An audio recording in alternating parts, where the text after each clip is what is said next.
Hello, Stratters. Nick here, known as the Exalted One on Magic the Gathering Online. Back with some more modern action, and this time we will be playing Esper Gifts Reanimator. So let's start off with the namesake card of the deck, Gifts Ungiven. 3 and a blue for an instant. Search your library for up to 4 cards with different names and reveal them. Target opponent chooses 2 of those cards, put the chosen cards into your graveyard and the rest into your hand, then shuffle your library. So recently in Modern, Gifts Ungiven has only seen play in the Storm deck, often called Gift Storm because of Gifts being the namesake, kind of power engine of the deck. And in that deck, typically Gifts Ungiven searches for Past in Flames, Manamorphose, and then one of each copies of the Ritual, and that just sort of stocks your graveyards with good cards, gives your hand a little bit of action, a little bit of card advantage, and you build up the critical number of resources to go off with your Storm combo. Before Gifts saw play in that deck, the only real use for Gifts Ungiven in Modern was with Unburial Rites and large creatures to hopefully lock your opponent out of the game. And that's what this deck is doing. So the key wording on Gifts Ungiven is that it's up to 4 cards with different names. So you can just get Unburial Rites, which is a reanimation spell with flashback. So we don't mind if it's in our graveyard because we can still use it there, and then a large creature to go with it. So kind of the marquee large creatures that these decks always play are Iona, Shield of Emeria, which essentially locks your opponent out from playing spells of a chosen color. One thing that I'll note with Iona is that it is an as she enters the battlefield, not a when. So there's no trigger going on the stack. She just comes in with the ability that you've chosen. So your opponent can't say trigger on the stack, path to exile. There is no trigger. It's as she enters. So if you're going to give her protection from white, there will be no path to exiles cast on Iona or after she comes into play. So Iona is particularly good against combo decks, or just decks that don't play a lot of colors, I suppose. So Iona, you can name red against burn. You can name black against the ad nauseum combo deck. You can name green against Scapeshift. So a lot of these combo decks, red against storm, you can shut down with Iona. And then there are certain fair decks that you can for example, the kind of mono green Nykthos tooth and nail style deck, you can name green against that deck. You can name blue against Merfolk. So it's good against also these decks that just don't play a ton of colors, because you can get her online. Assuming you have the board under control, I guess is the assumption there. You can also name her against, or bring her out against certain decks that have a limited number of removal spells that can deal with her. So against, for example, a Jund deck or a Grixis deck, you can name black, and then that shuts off Terminate, and they just don't have cards in other colors that can deal with Iona. So she can be helpful in those matchups as well. Kind of the other card that often locks players out is Elesh Norn. So she gives your creatures, or other creatures you control, +2/+2, and creatures your opponents control, -2/-2. So, and this is a static ability. Again, this isn't an enters the battlefield ability. So some players don't read her correctly, and so they think like my board will get nuked the turn I play her, but then I'll be able to carry on the next turn, playing my 1/1s and 2/2s, and that's not how she works. It's a static ability. So a lot of decks can't beat an Elesh Norn. Think decks like Affinity or Infect or Elves or Merfolk, if they don't have a ton of Lords built up, can't typically beat an Elesh Norn. Really any sort of creature-based deck, collected company decks. Again, a lot of decks just they can't beat an Elesh Norn until they remove her from the battlefield, and some decks don't necessarily have the tools to do that, or maybe you can craft the game so that your discard nabs those path to exiles and terminates or vapor snags or whatever they have that can deal with an Elesh Norn, and then get her into play and hopefully win the game before they find another effect to take her off the battlefield. So the other creatures that I went with this Unburial Rites package are Grave Titan, Obzedat. These are kind of flex spots. Again, Elesh, Norn, and Iona are the ones that you can just look at and think about the decks in the format and say these lock people out of games. These other ones are kind of, again, more value oriented. So some people will play other very large creatures like Gristlebrand or Ashen Rider, which can have some pretty powerful effects on the game. You know, letting you draw tons of extra cards or take care of key permanents. But I find that having that many expensive cards in your deck can really, clunk up your hand, or you'll look at some things and just never be able to cast them. So I chose my other ones as being within the realm of kind of a, grindy mid-range or control matchup that I would be able to get to 5 or 6 converted mana cost spells and actually cast them. So that's why I went with Grave Titan and Obzedat. And they're both, pretty powerful cards within their own right at those converted mana costs. I like Grave Titan's ability to sort of stabilize a board. It matches up well against maybe like the Eldrazi deck. A 6/6 Death Touch matches up pretty well against a Reality Smasher, a Thought-Knot Seer, and then the 2 extra zombies can help kind of stabilize the board in that sense. Whereas maybe an Elesh Norn in that matchup would kind of shrink their creatures, but it's still a little bit hard to necessarily finish a game with the Elesh Norn in that matchup. And then Obzedat I like because of its resiliency to sorcery speed removal spells and the ability to kind of slowly gain life against certain decks. For an example, say I Gifts and I Unburial Rites Iona against a burn deck and I name red because, I'm at 6 life or whatever. I don't want to just get double burn spelled and lose the game. And then they have a sideboarded Path to Exile. So that takes care of my Iona.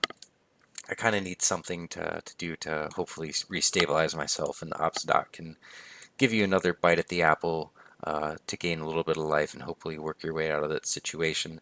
And that's another reason in this deck I play 2 Unburial Rites. Often you'll only see 1, but I like being able to have that kind of second bite at the apple. So if one of my creatures gets terminated or discarded, or I cast 1 Gifts and then it's not quite good enough, that I have another one to go after and again have that second bite at the apple. So that's kind of the main thing that this deck is doing, hopefully casting Gifts, Unburial Righting a creature, and either locking an opponent out of the game or building a pretty good advantage out of it. The rest of the deck over here just are cards that hopefully allow us to get to that point. So it looks kind of like maybe an Abzan sort of shell with plenty of discard and removal and Path to Exile and Fatal Push, Liliana and Lingering Souls to kind of control the board or control the opponent's hand with the case of the Liliana. And the discard ability on Liliana is also pretty nice in this deck in case you draw one of the cards in this pile so you can get rid of it. The one thing you'll notice is that we aren't playing a lot of 4-ofs of, certain of these cards like Path and Push or Lingering Souls and Lily, and part of that's just because we have to actually fit these cards in the deck, but also Gifts Ungiven kind of wants you to play a diverse, numbers of cards so that you can Gifts for, 4 different card names in case we aren't going for the full combo plan. So you can if you need to Gifts for removal, you can get a Path, a Push, a Blessed Alliance, a Dismember, maybe work a Snapcaster Mage into that. So you have this diversity in names so that you're able to Gifts and have a nice solid Gifts pile. So the only kind of odd card here is Chart a Course. In the deck that we played with Delver, we were just trying to abuse it to actually draw 2 cards. In this deck, we're a little bit more interested in draw 2, discard 1. Again, we have some of these clunky cards that can get into our hand that we want to proactively get into the graveyard. So we kind of like that ability of Chart a Course. And I like it a little bit more in this deck than maybe Serum Visions or Thought Scour. Thought Scour, again, can put one of these cards into the graveyard, but we're just kind of getting lucky if that happens. And Serum Visions, you can scry, so hopefully scry away some of these cards so that we don't draw them, but you are drawing a card random off of that, and putting it into your deck isn't necessarily as good as putting it into your graveyard when you could top deck an Unburial Rites a little bit later in the game. So I've wanted to try this card out. It could be that 4 copies is a little bit too much. Maybe we only want like 2 or 3 of this effect in the deck, and we just want to have access to it, but not have a ton of it. Since I'm testing it out, I'm going to play the full 4 just to see how it is. But I like the sound of what this card can do in the deck. And again, sometimes you can maybe get a little bit extra value out of your Gifts Ungiven because you have a Liliana in play or you have a Chart of Course in hand. So maybe we can Gifts Ungiven for a large creature, an Unburial Rites, a Lingering Souls, and something else. And then if they give us that large creature in hand, we don't necessarily care because we can have ways of discarding it. People have tried in the past, like Jace Vryn's Prodigy in this deck, but to get the looting effect, your Jace has to live, so it's a little bit higher upside, but higher vulnerability, especially in a deck that doesn't play a lot of creatures that your opponents can use their spot removal on. Turning attention to the mana base, nothing too interesting here. Shambling Vents is our creature land of choice. We're playing a small mix of basics and snow-covered lands so that we can, if we need to, Gifts Ungiven and get like a plains and a snow-covered plains. In my testing matchups, I didn't have this, and I got Blood Mooned or Magus of the Mooned, and I had a Gifts Ungiven, and I was like, I wish I could guarantee that I get this plains, but I kind of have to just choose other juicy cards so that hopefully the opponent puts this plains in my hand. And then I thought, wait a second, I could be playing a mix here of plains and snow-covered plains, and then I'd have a better shot of getting one.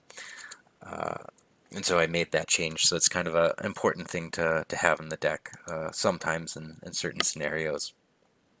So that's the main deck. Sideboard, a lot of the hard-hitting cards that you've kind of come to expect in my sideboards.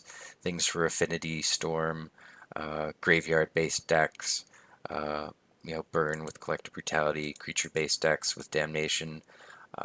Kind of thing for this deck, we have 3 different Disenchant type effects so that we can Gifts Ungiven for a Disenchant effect if we need one after sideboard. A lot of the hate cards people bring in, Leyline with Void, Rest in Peace. Even Leyline of Sanctity is pretty annoying against this deck because of the way Gifts Ungiven is worded. You have to choose target opponent to make the choice, so that's an annoying one. Also shuts off our discard. So you want a number of different Disenchant effects, and then just having them different names so that you can Gifts Ungiven for them if you need them. Then just rounding things off with another Timely for the burn matchup, and a Duress. Just Duress is a pretty multi-purpose card. So this is the deck, Esper Gifts Reanimator. My experience with it thus far, I don't think it's particularly good, but it does some powerful things, and it's a lot of fun to play. I'm also exactly not sure how many Chart of Course I should be playing, but I think you definitely want some number in this deck, just kind of figuring out how many it should actually be. And this is, again, the card that we're testing out, so we want to play the full 4. But yeah, it's a lot of fun, and I hope you tag along, watch the videos, and have some fun with me. Stay tuned, Stratters. Hello, Stratters. Nick here playing a match of Modern with Esper Gifts Reanimator. This hand is not the best necessarily, but we do have a 1-mana interactive spell, and we have our gifts ready to go when we need it. Fire this off turn 1 just to see what the opponent's doing. Wooded Foothills could be Burn, Dredge, Storm, apparently. Oh wow, that's a pile of remands and empty the warrens. Alright. So I'll take one of the remands since that's our only real option here, and then it looks like we're not going to be doing much for a few turns while we wait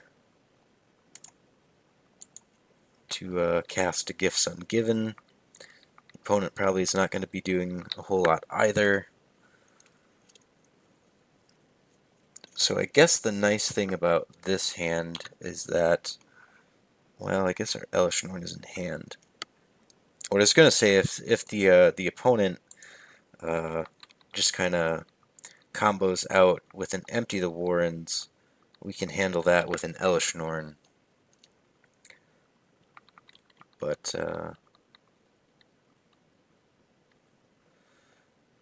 I don't really see a reason to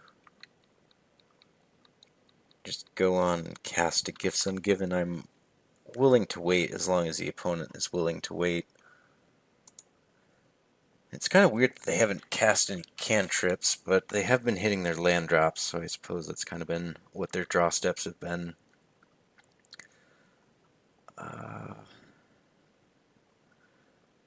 Not really feeling like I want to break the ice with the Lingering Souls. Again, just kind of don't want to give them the opportunity to cast a Remand, and at this point they don't know that we're kind of more tap-out based.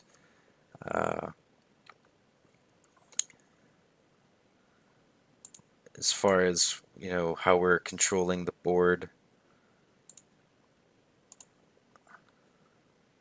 Like, they might worry that we have, you know, a bunch of logic knots and stuff like that that we don't have.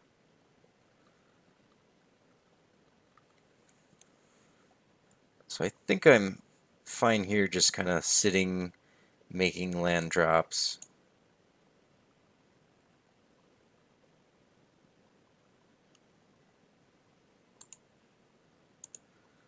As long as possible.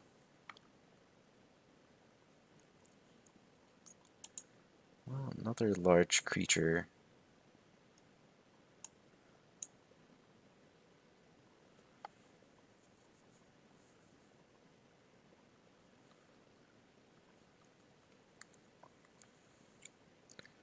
So what are they firing off? A Gifts Ungiven. I don't know if there's anything we can really do about this. Guess I'll let it resolve since we don't have any counter magic.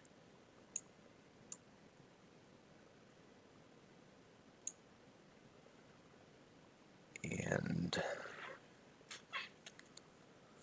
we'll see what they get. I'm assuming they'll get one of each ritual Manamorphose. They already have a Past in Flames in the graveyard, so maybe they'll kind of fill that slot with a cost reducer or a cantrip. Maybe they'll go and get the Grape Shot if they're worried about Empty the Warrens being good or not.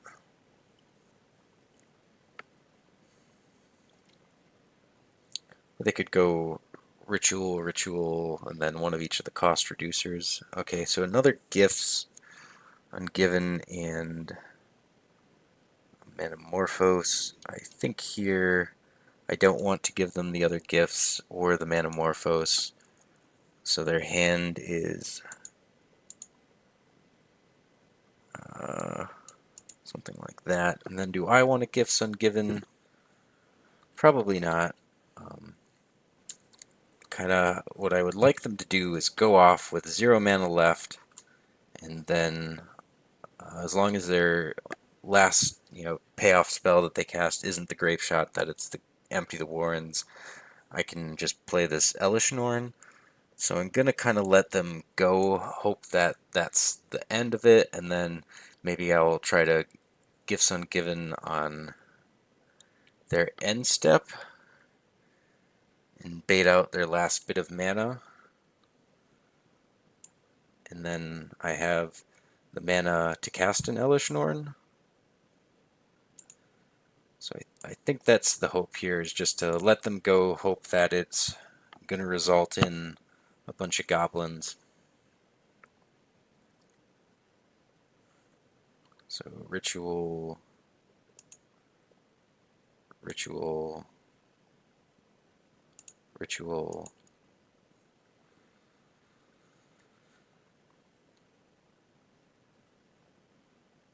Metamorphose.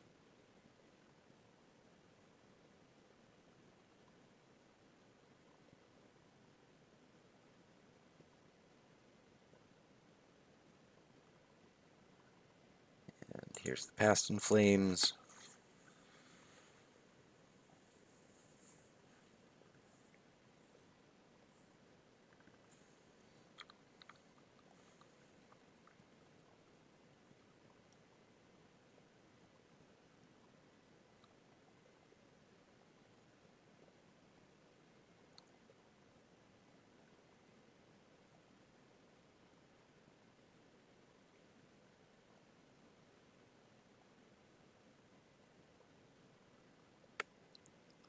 Problem is, even if this ends up being Empty the Warrens that they go for, they're going to have a lot of cards in hand to sort of go off again with.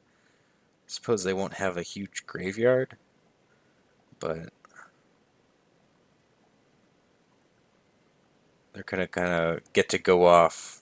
And then even if it's just Empty the Warrens and I kill all their goblins, they're going to still have a pretty good hand to go off it with again. And that's a Grape Shot, and they have a Remand. So we're dead. I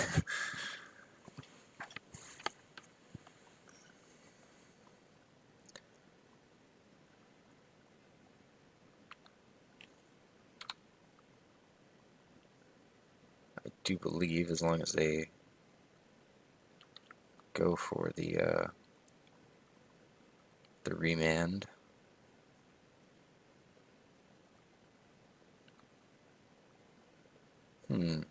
It's odd. Usually you would remand your own Grape Shot, so then you can just recast it. It's pretty, I want to say, necessarily classic play, but a play that's usually pretty good, that you Grape Shot and then remand the actual spell once all the copies have resolved.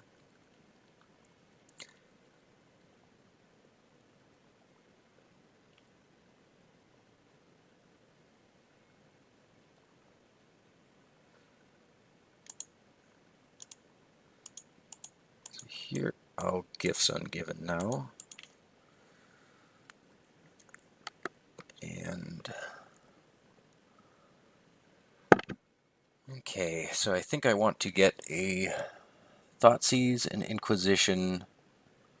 I already have a Snapcaster Mage, so I don't necessarily have to get those in hand. Then maybe a Fatal Push. So Inquisition, Thoughtseize.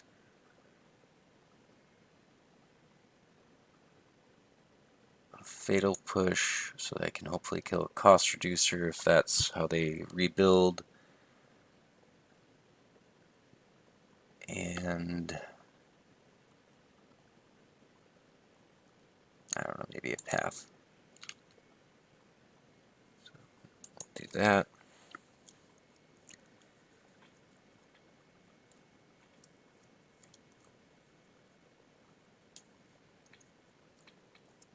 Sure, so they give me the removal spells. I'll cast my Elesh Norn,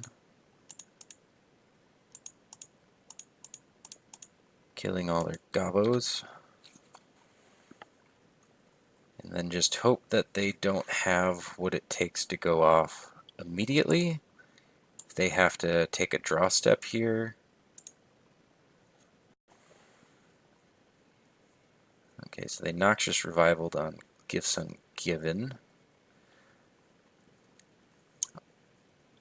And I guess Goblin Electromancer doesn't actually contribute to the cause anymore. Only Baral.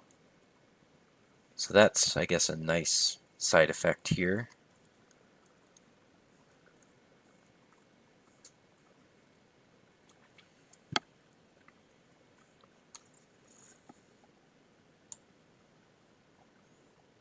So we still know about one remand.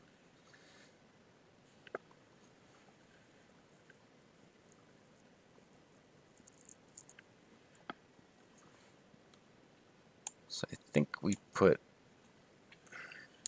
Never 100% sure what to do with this pile. I always... My always gut instinct is to put Past in Flames in the graveyard because that only gives them one shot at a Past in Flames, and it also costs the most mana. let me just think here. So, and then to put Manamorphose in the yard, because that puts them up 1 mana just like a ritual does, but it also draws a card. Well, I guess Manamorphose doesn't put them up mana when they don't have a cost reducer in play, but it does see an extra card. So they could go 2 mana to 3 mana with a ritual to 2, so 2 to 3, down 2 to 1, up to 4. So they would need another ritual. I don't know if they have that or not. I think I want to put Past in Flames in the graveyard again, so that just gives them 1 shot at giving the graveyard flashback. And then here, actually, maybe I want to put, let's look at their exile pile. The Desperate Ritual into, do I care if they see another card? Again, their Electromancers are all shut off. It's only Baral that would be a cost reducer. So I think I'm going to put the Desperate Ritual and split it like that.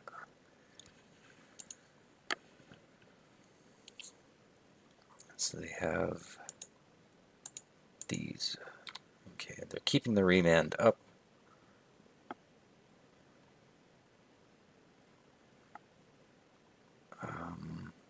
Do I want to chart a course before combat so I can put Iona in the graveyard? I'm also, would I? Nah, I don't think I'll get 2 more turns, so I can hardcast her. So yeah, I need to figure out if I want to do this pre-combat or not, so I can decide. Because otherwise, after I attack, it's just going to be draw 2. If I draw an Unburial Rites, I think I want her in the graveyard.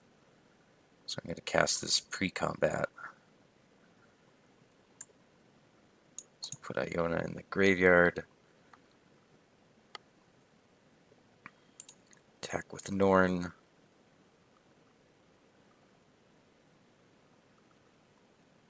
And then I can chart a course to try to find another discard spell. I can say I know they have a remand, so Liliana won't resolve. Snapcaster on a discard spell makes that discard spell get remanded. So I think here I want to chart a course. Okay, so I pick up an Inquisition. So I'll cast that, and it probably gets remanded, but then I should be able to resolve it on the second go-around.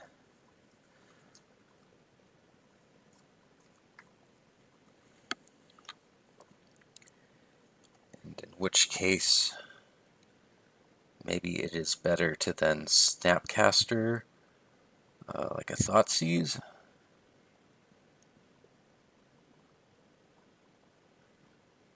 Or maybe I want to keep up. Yeah, I'll cast the one from hand. Although, am I going to need to hit a 4 converted mana cost spell like another Gifts Ungiven? How many gifts have they gone through? Just 2? Probably want to keep up removal spells in case they have to go off with Baral. So I'm going to cast this Inquisition from hand. See, Ritual, 2 Manamorphose, and a Remand. So right now, this costs 5 to flashback, which doesn't really give them, so I think I just take the Pyretic Ritual. And that should give me another turn.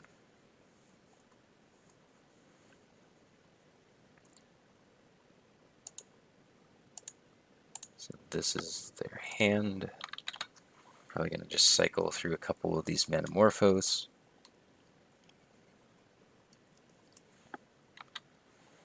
Sleight of hand is fine.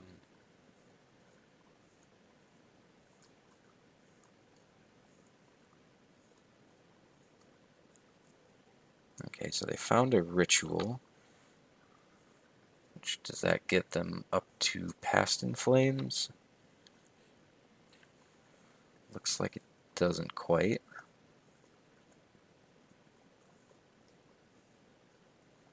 Or at least they're going to go through their Manamorphose first. Okay, so they flash back Past in Flames. And yeah, they basically have this because they have a Grape Shot in the graveyard. So they'll just Manamorphose or cast a couple rituals and then they have it. But we were kind of on borrowed time this whole game anyways because they should have remanded their Grape Shot and then recast it when they had like a storm count of 10 or 11. So we were lucky to make it this far. But opponents... So I'll just scoop since they just have a Grape Shot. I mean, the correct thing is to just go through and rebuild your hand through the cantrips, I guess, in case your opponent has something weird, but we don't really have anything weird, so I'll just scoop it up for them. Okay, so here, I think we want these Leylines and Spellbombs. We want Collective Brutality and Duress. Not sure if we want any of these Disenchant effects in case they have like a Leyline or a Blood Moon or something. What doesn't seem very good. Elesh Norn was good that game, but I'm not sure if she's going to be good in general. I'm not also sure about... Probably don't need... We can probably cut 2 of these large creatures and 1 of the Unburial Rites. Though I don't like to cut the Unburial Rites just in case it gets remanded or something, that we have another one ready to go. Blessed Alliance isn't very good. I think Path is kind of the worst removal after that. I mean, we do need Lingering Souls to close out a game, but it's not great here. But I think we want Leyline and these Duress effects. Maybe we can shave a Charter Course, and then... Which one's the weakest? Probably Obzedat. This Grave Titan does put on a huge clock that's kind of like, typically I think, just a 2-turn clock. So I kind of like that feature. And these spell bombs are like okay, but not great. And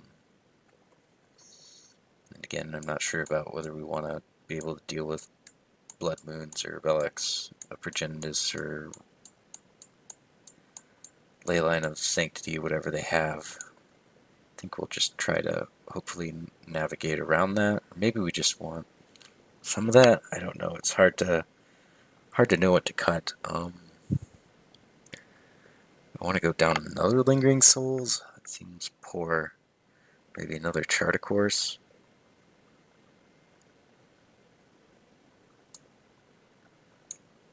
And then just bring in like 1 Disenchant.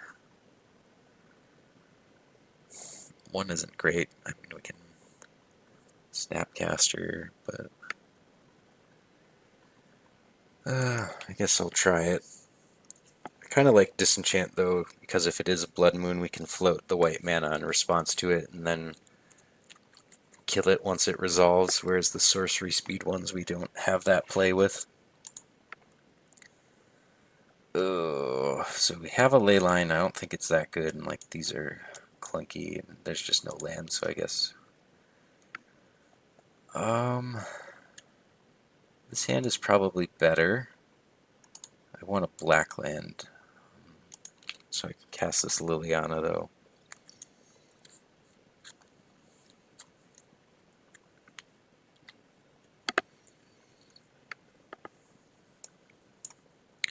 So I guess if we get Liliana into play on time,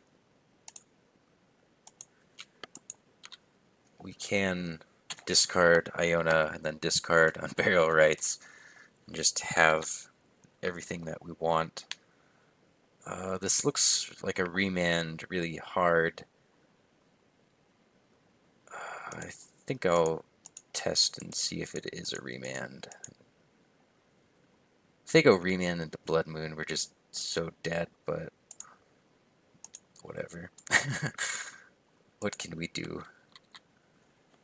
I guess the thing would be if they did, they have a Blood Moon now, it's not as bad because we have Liliana in place, so we can just kind of take it up, work on their resources, go from there. What are they thinking about? Is this Echoing Truth? No. Casting a Metamorphose. Oh, okay, sorry. Thought it was on my end step still. It's on their main phase. They can't be going for it. Are they just like digging for a land drop? It's probably more likely. You can go for it if you have a cost reducer in play, but just kind of casting a Metamorphose.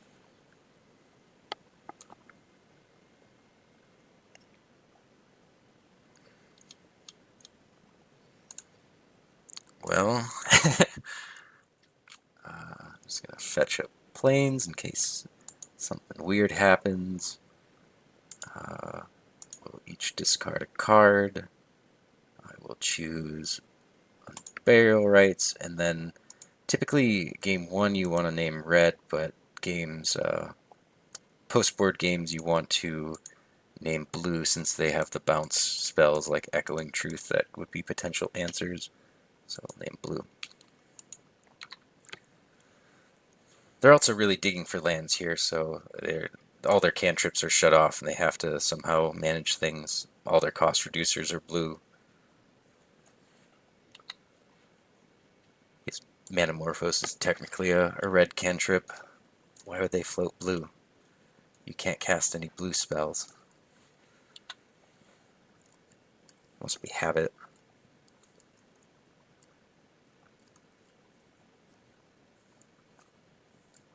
Oh, are they going for it? Maybe it's an Empty the Warrens? Not sure who wins Empty the Warrens versus Iona. Okay, I guess Iona would win. That'd be close. I mean, they would probably, get to empty for like 4 or 5 perhaps, and I could block with a Shambling Vent and an Iona. I'm not sure, but we got that one as we didn't even have to cast a Gifts Ungiven that game. We just had the All Natural discard outlet on Unburial Rites Iona. That was kind of cool. Let's see. So what was the trade I wanted to make? I don't remember. This is probably fine though. Is it to like take out a Lingering Souls for another Disenchant effect? Maybe that was what I was thinking about.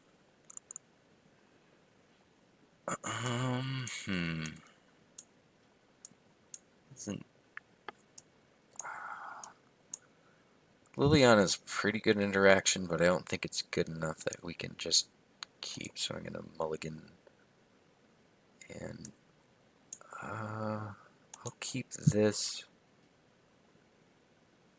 It's not great. We can take care of cost reducers, and we have a discard spell to start with.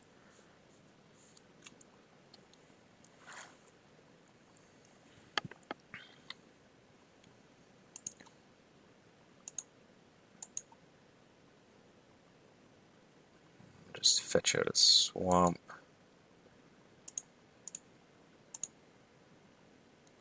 Okay, let's see what they're working with.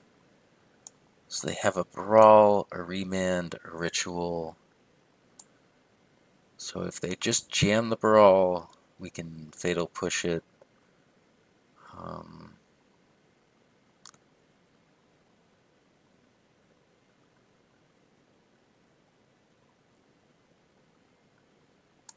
think I'll maybe take the... So we even with 3 man to protect it, we have 2 Fatal Pushes, so there's a chance we can still kill Brawl. So that's either the Sleight of Hand or the Desperate Ritual. I think I'm going to take the Sleight of Hand.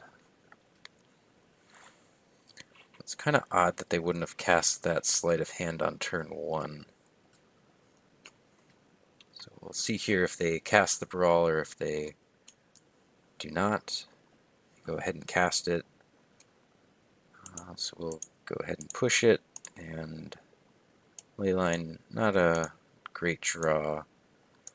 At this point in the game, I'd like maybe,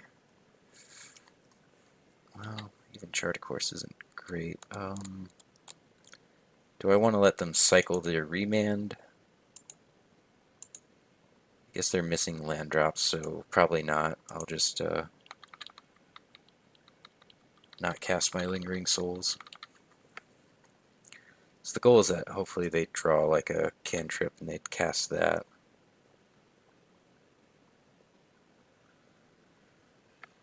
Liliana's a good one.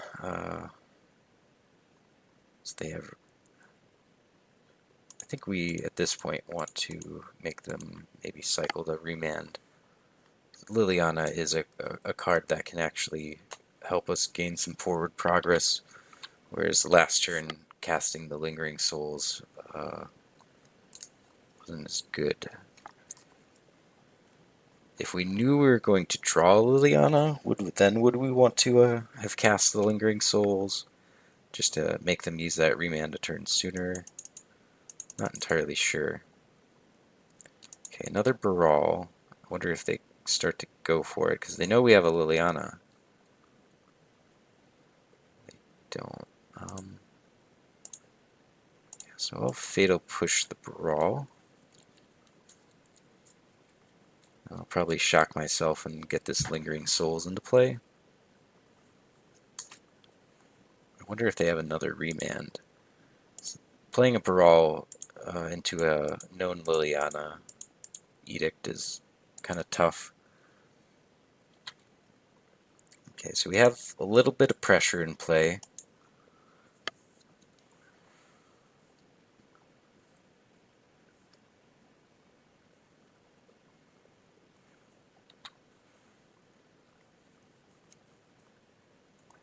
Which is obviously good.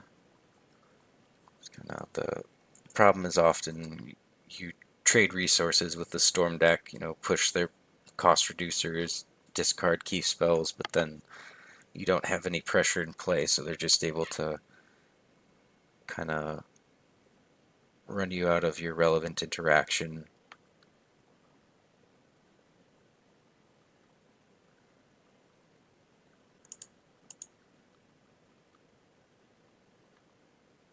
So again, I think they might have a remand because of how they played out that Baral.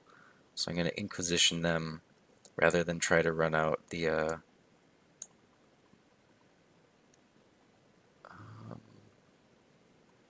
so I'm going to take the Ritual so that they can't, at a later point, Ritual Gifts Ungiven.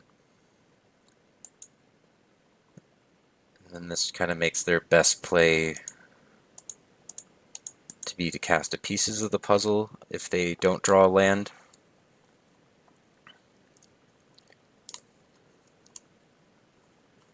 In which case we can, I guess, cast a Liliana of the Veil. Or maybe we would actually want to get this Leyline of the Void into play. Okay, so they tap out for that Pieces of the Puzzle. And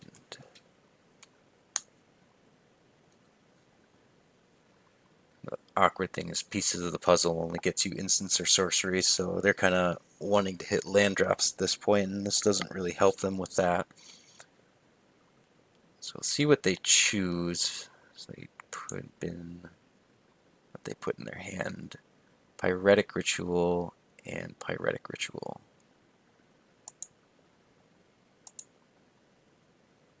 So they have 2 gifts and Grape Shot, Pyretic Ritual. So I think I actually do want to get this Leyline of the Void into play, so then they can't Gifts for Past in Flames and have the ability to do that.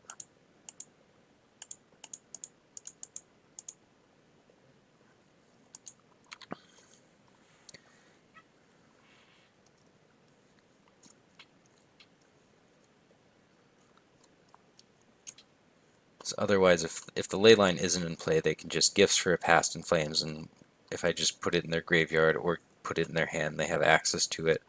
But this way, if they Ritual and Gifts, and they choose a Past in Flames, I can put it into the graveyard, which is actually going to be the Exile, and they don't get to go off that way. They have to somehow get me to choose to put the Past in Flames in their hand.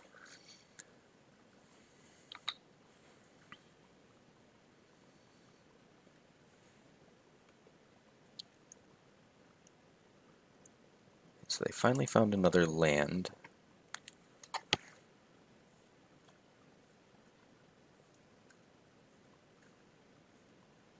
Are they going to Ritual Gifts Ungiven? No, Metamorphose.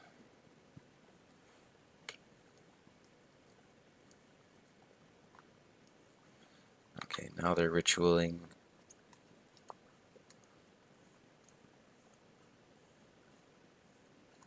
And ritualing again. Oh wow, did they just draw the Past in Flames? I guess if they did, they don't have any Metamorphose to start making blue mana. So it wouldn't do a lot for them.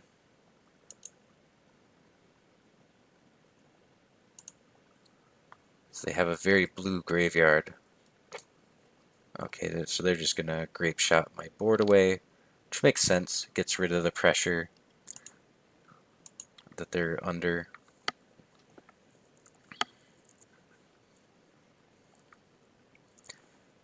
So they Pyretic. So their hand is double Gifts Ungiven.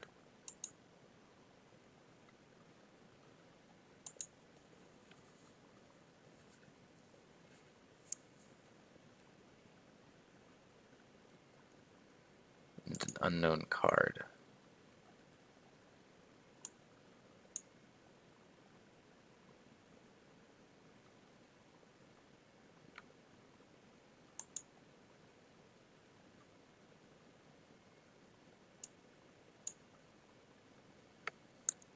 I don't think I'm going to fetch because I want to leave up the option to get an island or a swamp if the opponent does play a Blood Moon.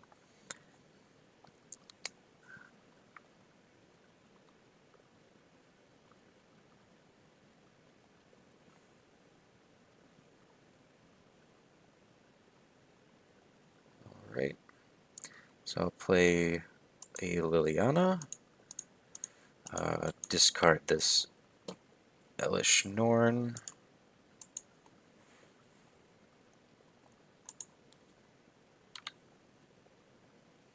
They'll discard, okay, I guess to Past in Flames. So this looks alright, considering probably their best route to victory right now is a empty the Warrens, and I can Unburial Rites and Elesh Norn. So that's good.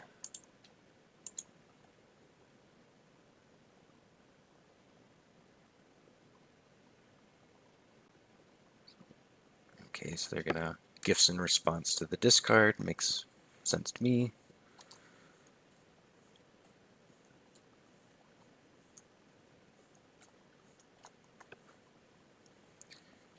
They kind of have to go off without using their graveyard.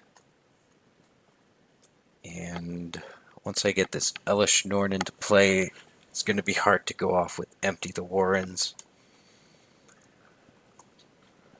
Granted, they don't know that as they're resolving this Gifts Ungiven.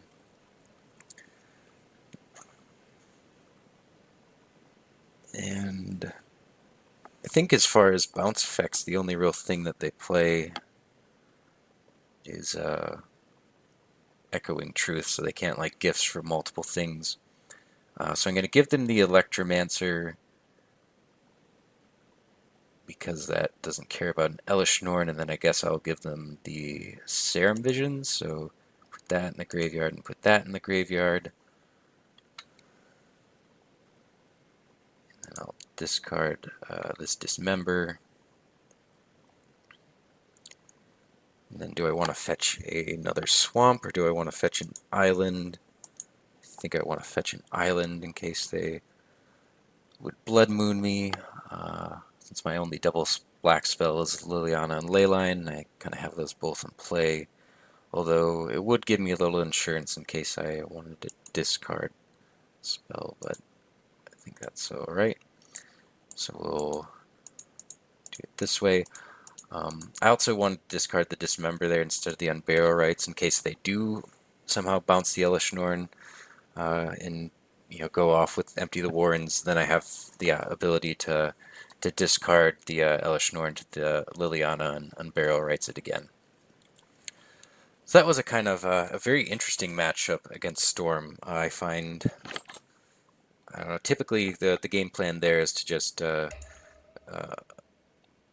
Gifts and get Iona and Unburial Rites it and kind of hopefully just lock them out of the game. But there's a lot of interaction, especially this build of Storm playing the remands and having the potential for some powerful sideboard cards like Blood Moon or things that can kind of interact with your plan like Echoing Truth, so you kind of have to dodge things. But that was a fun one, and we're off to a victory to begin. So stay tuned for the rest of the matches, Stratters.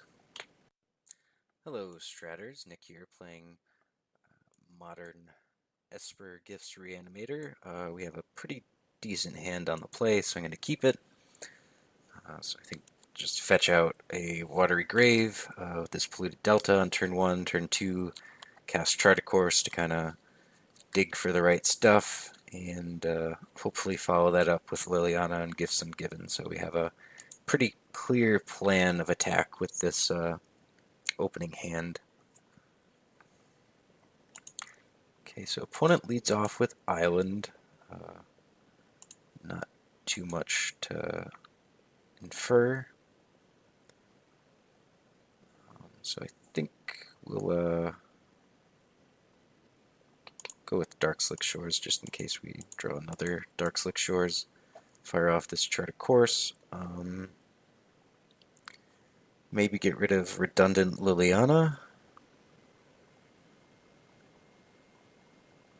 Or I could get rid of this Path to Exile and just depend on the Liliana Edict effect. I think that seems reasonable to me.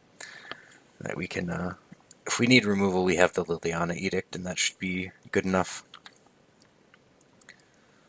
Alright.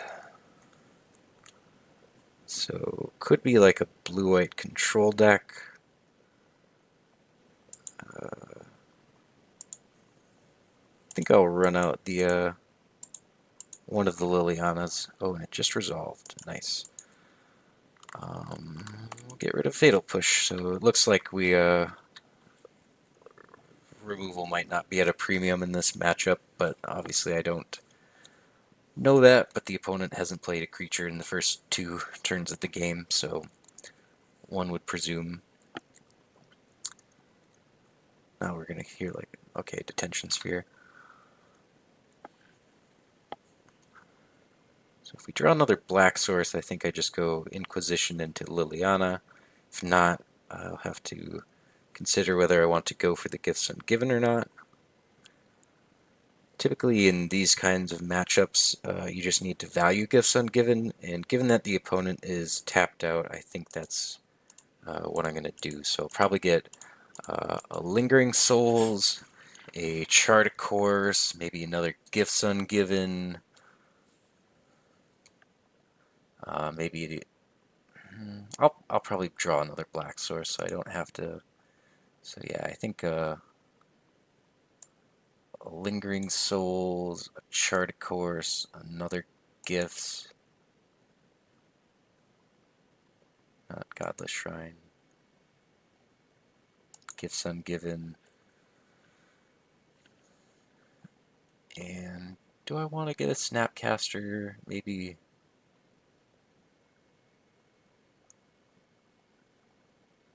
So then what did they give me?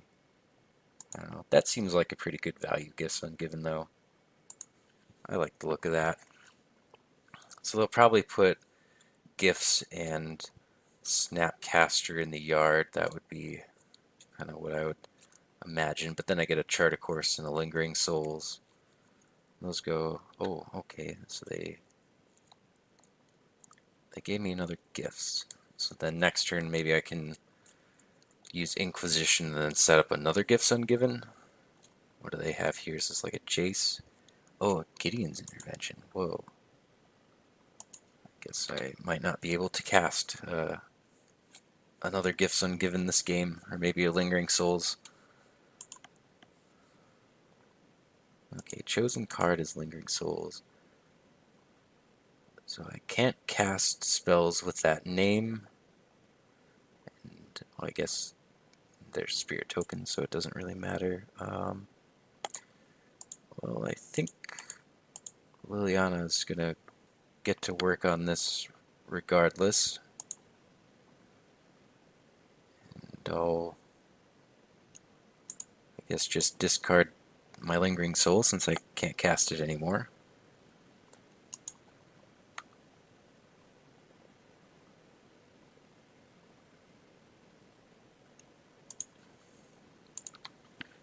Another Gideon's Intervention.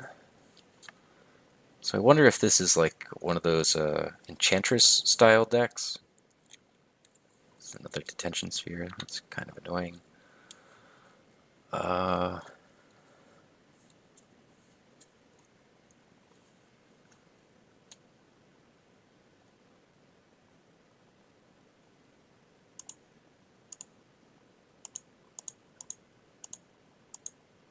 So I think I want to get Unburial Rites. Obzedat seems good here since I've only seen sorcery speed removal. Grave Titan and Chart a Course. Seems like again a nice value Gifts Ungiven pile.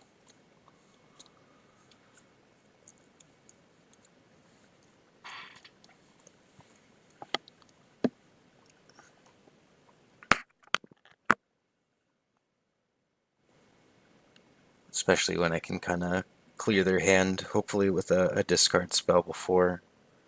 So they put Unburial Rites in the yard. That makes, I guess, sense to me. And then don't see a reason not to jam this. Since even if they counter it, I mean, I get Unburial Rites it, so it doesn't make much difference. Yes.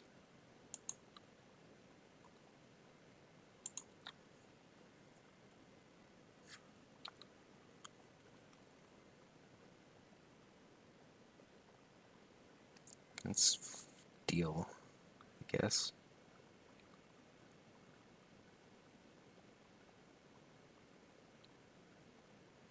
Silence on the upkeep.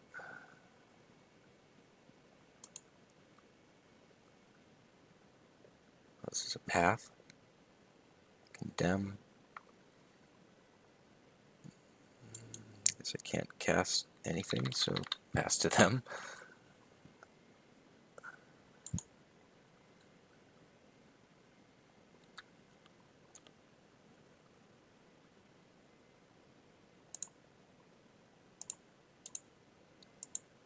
All aboard the gravy train.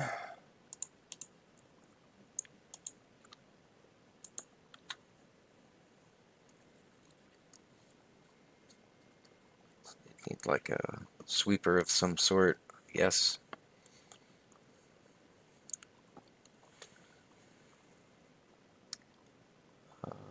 Sure. So it's some sort of prison style deck.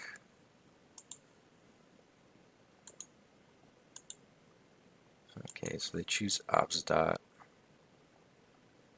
I guess then I don't want to shuffle my library and give myself the potential of drawing Obzedat.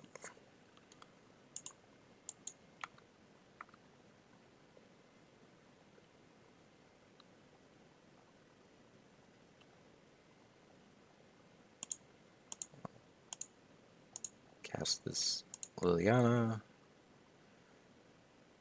Just in case they do draw a sweeper effect, then they have another thing to contend with.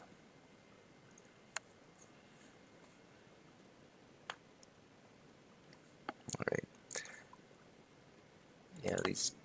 I mean, Detention Spirit's a good card, and Nevermore is like a good sideboard card, but this Intervention doesn't affect the board in the same way that a sweeper would, for example. So here I think I want to side out quite a bit of removal, and then just bring in some discard as well as these disenchants.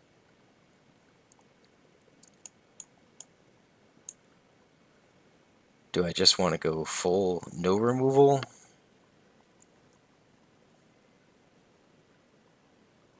Guess I could take out a Chart of Course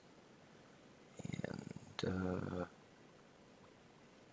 just go down to one path. So then I don't know what their win condition would be. It could be something like Enduring Ideal. Well, I guess this way, so if I really need removal, I can Gifts for Path, push Snapcaster, Dismember, or Liliana the Veil. That's probably good enough.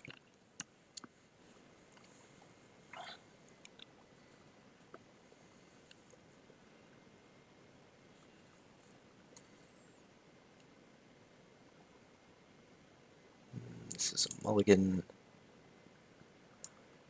And this is a Begrudging Keep. I don't really want a Snapcaster when I don't have blue mana. So I think that's not a good draw either.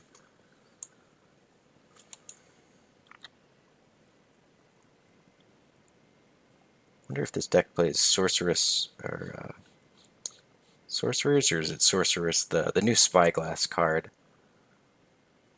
So I feel like looking at your opponent's hand and then casting a Gideon's Intervention or a Nevermore would be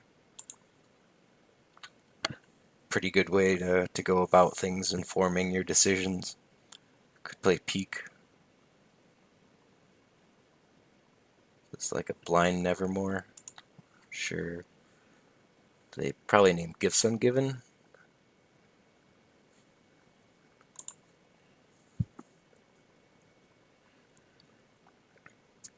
Liliana the Veil. I guess that's also a pretty reasonable name.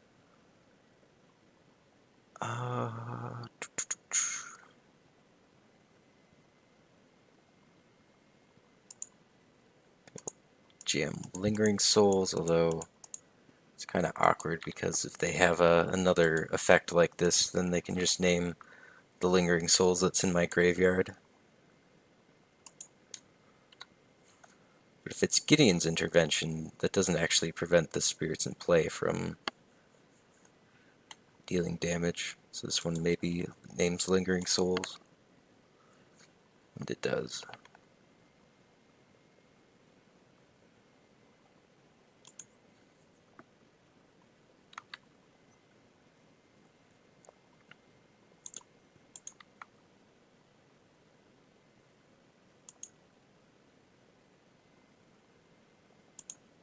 I don't even know if it's really worth it to Thoughtseize because I don't have anything as a follow-up, but I kind of want to see what's going on here. So they silenced me? Well, now it's great that I don't have a follow-up. It's like, oh, I shouldn't have done that. I don't have a follow-up. But if they're going to silence me, then I kind of don't need a follow-up. Yeah, I'll just fetch now if I can. Taking Elspeth is really good too.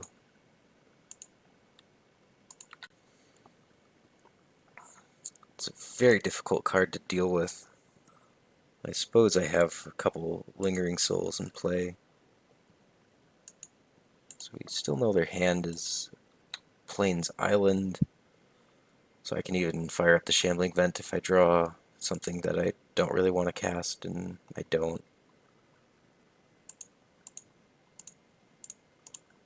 So we'll shamble on in.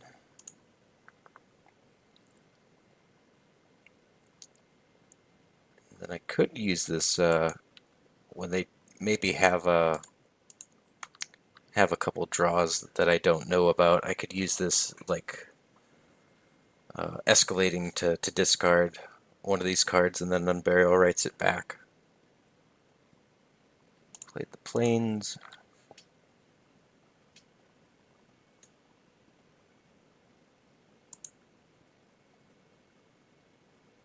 So I think I'm game to do that. I'll look at their hand and gain some life. And get rid of the Elesh Norn. Alright. Curious that they wouldn't play the, I guess I don't know about the Ghost Quarter, but when... So there's something to be said for playing the planes that I know about, so that they conceal a little bit of information about their hand. But at the same time, I have a Shambling Vent in play, so you kind of want to play the Ghost Quarter because that can deal with the Shambling Vent. In this turn, they do play it. They have a follow-up. Seem to be pretty sorcery speed. Grab a swamp.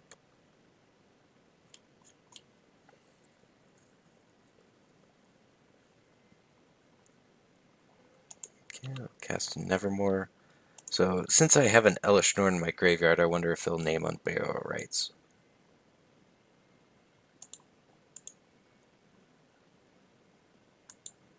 The chosen card is Elesh Norn. Doesn't. Well, my Elesh Norn is in the graveyard.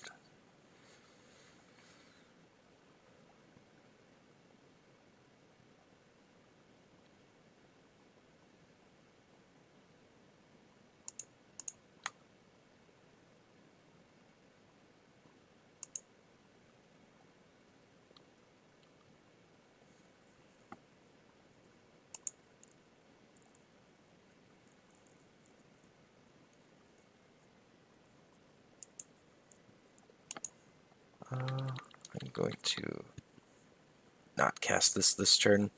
I kind of want to cast it just for maybe like a bunch of lands,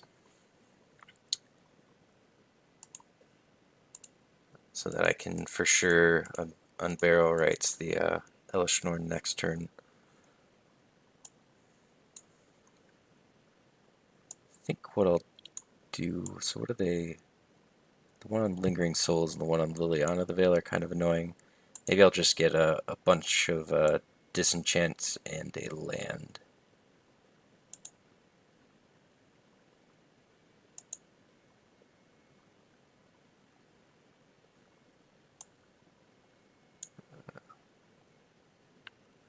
Sure, Polluted Delta.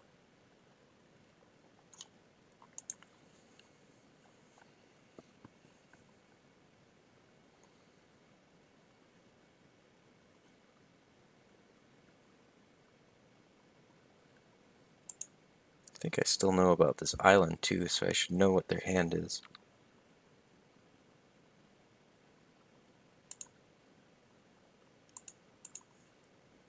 Snapcaster is a good draw.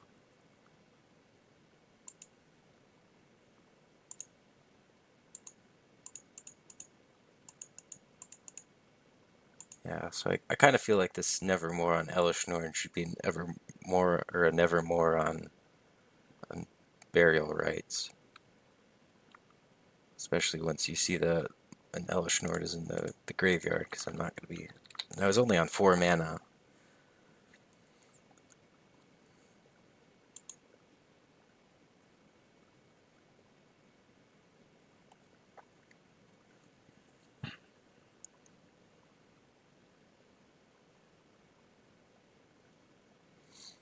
Alright, so we picked that one up.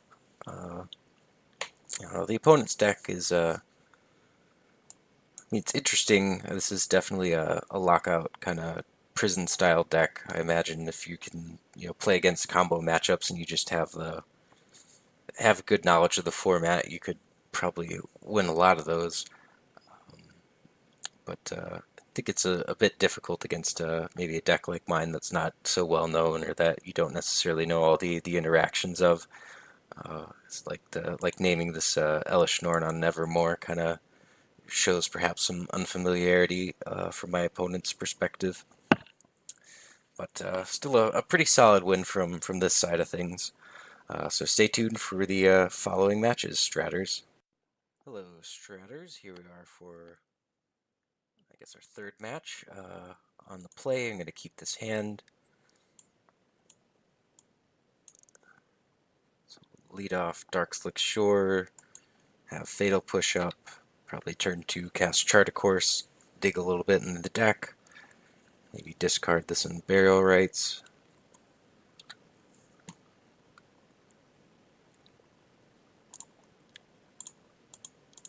So lead off on basic Mountain. I wonder if we're going to get Lightning Bolted here.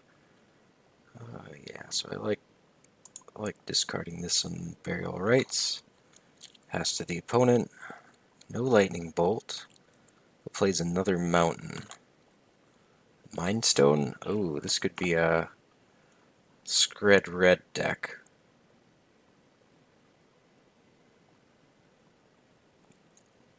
So we could get Blood Wound here. We could have Kotha the Hammer or Chandra come down. I think I'm going to hedge against those Planeswalkers and play this Lingering Soul so we can maybe pressure them. Kind of tempting there to chart a course and hopefully find that fourth land so we can cast Gifts. Okay, a Hedron Archive. So is this some sort of red ramp deck? Looks that way. So let's attack and just get our chart a course to be a draw 2. And guess we'll leave up Darkslick Shore since we have a Fatal Push. And do I want to leave up mana or do I want to cast another Chart a Course while I still can? I think I'll cast another Chart a Course while it's a draw 2. Seems hard to turn down drawing cards, even though the opponent could be doing something kind of crazy.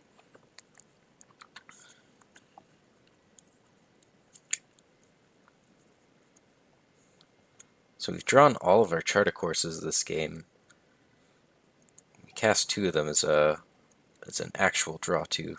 So the opponent's on, what, 6 mana here? So they're threatening a lot of potential powerful plays.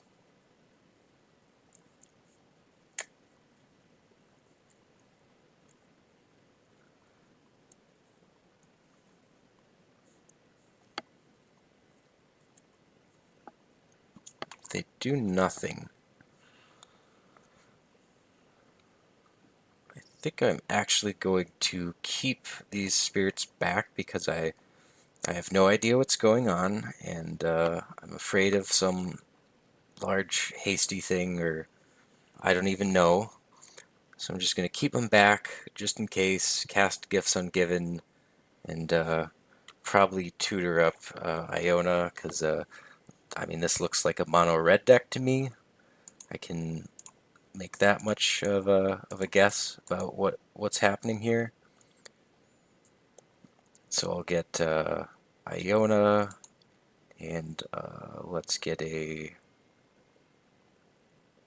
Lingering Souls as well. We already have the Unburial Rites in the yard, and I could grab 2 lands, and then if they give me Iona and a land, I can cast a Chart a Course. That's probably greedy. I'm just gonna not do that. So let's Unburial Rites Iona.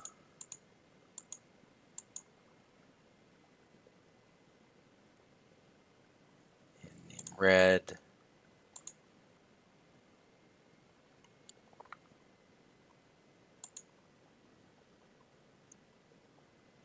Is that?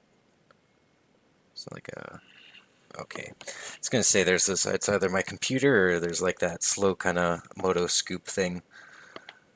I don't know. I mean, for all this mana ramp going on, there could be Eldrazi's or something in my future, so it's hard to say whether that's actually good enough or not.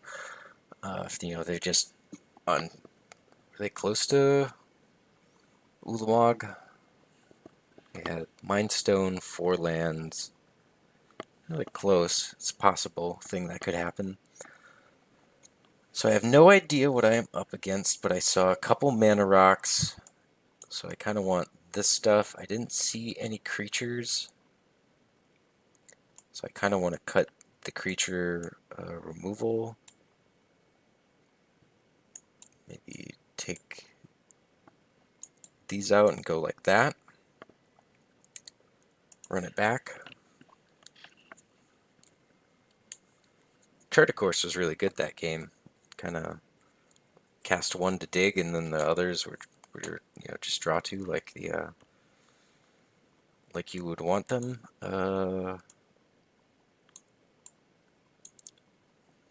Yeah, I'll keep this. It's got the gifts, and we saw gifts into Iona was good enough that game.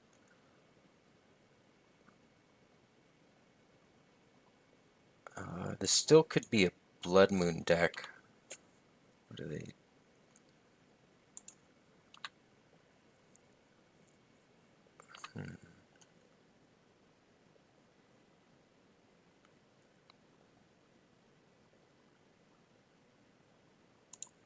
I'm going to play that. So by playing this Polluted Delta, I'm making one of these Dark Slick Shores into a guaranteed tap land.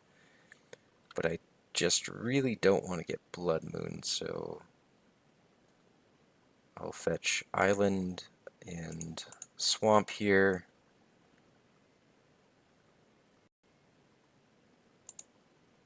And I have a Plains in my hand, so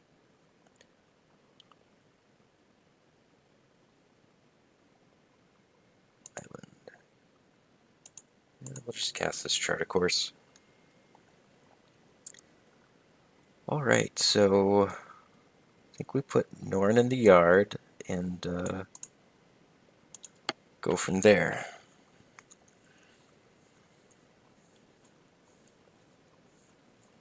So is there like a Koth come down or a Chandra? What's this game here? What's happening? There's more artifact mana. Glad I boarded in the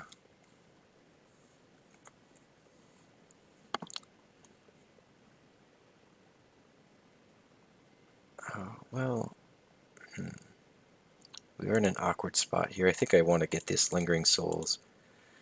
Yeah, it's just the way that this game turned out. These Dark Slick Shores are going to be all tap lands, but I think it's worth the peace of mind that we're not going to get Blood Mooned out of the game, so we have that. I wonder if this is like a Wildfire deck, perhaps?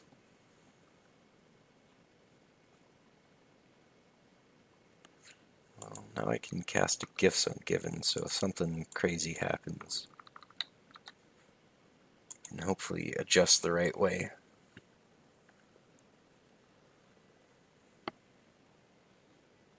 But if it is a Wildfire deck, they aren't trying to get to 6 mana very hard. They're cycling these Mind Stones. It could just mean they're like digging for the Wildfire. Yeah, I have no idea what's going on here. If any of you are familiar with this, drop a comment below and tell me, like, is this a deck that's going to cascade into something? Because this looks, I mean, if these were plains and these were like the other border posts, I would think that this is a Restore Balance deck. So I'm going to entomb a Iona here.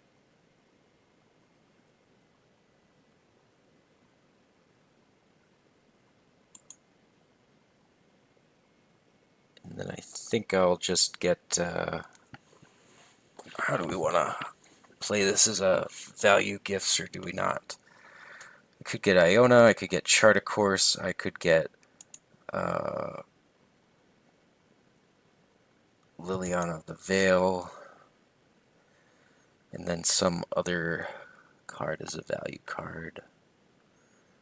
Maybe like Stony Silence. That's a card that they have to put in my graveyard. Yeah, I like that. That sounds like a pretty decent little value Gifts Ungiven that can also set up a combo. Where Stony Silence, they can't give me that card, and they can't put an Iona in my graveyard, and they can't put a Stony Silence in my hand. So Stony Silence goes to graveyard, Iona goes to hand, and then I get either a Chart a Course or Liliana the Veil. Either of those seem good to me.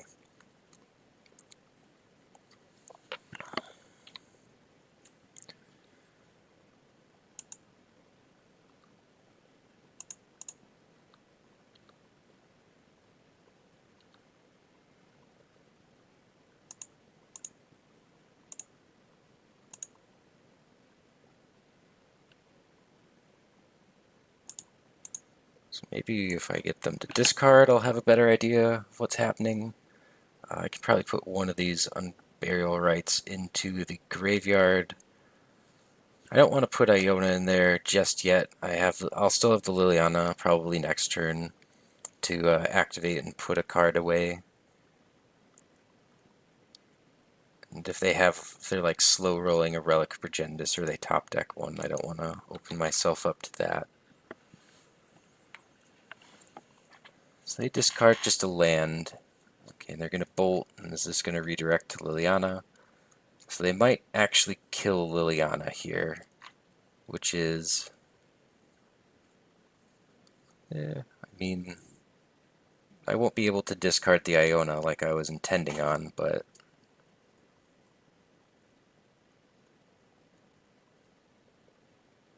Okay, it is a Wildfire deck.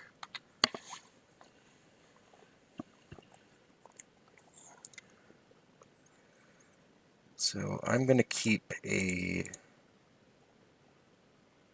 white source, since I have all these, and all my Darkslick Shores that I played out of sequence are going to be fine now, so it's pretty good. I think I want to reestablish my clock with this Lingering Souls, and then this turn I will yeah, I think I'll discard the Iona finally.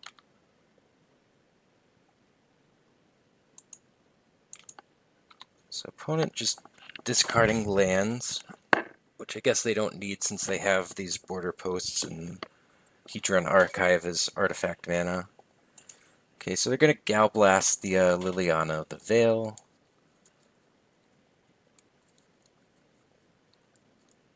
This is a pretty interesting take on a Wildfire deck. Oh, a Metalwork Colossus!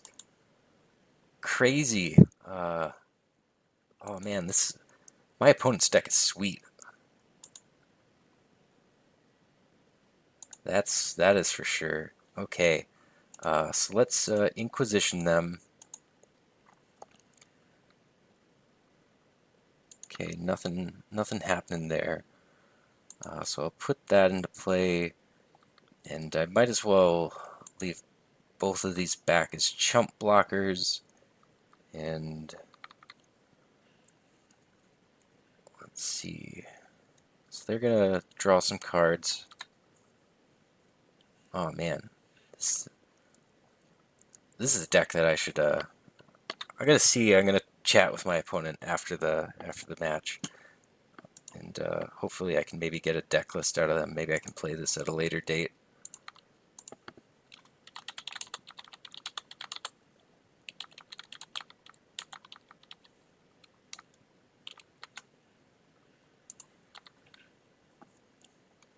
So I bet this is like fairly cheap. Hedron Archives and Mindstones. Metalwork Colossus.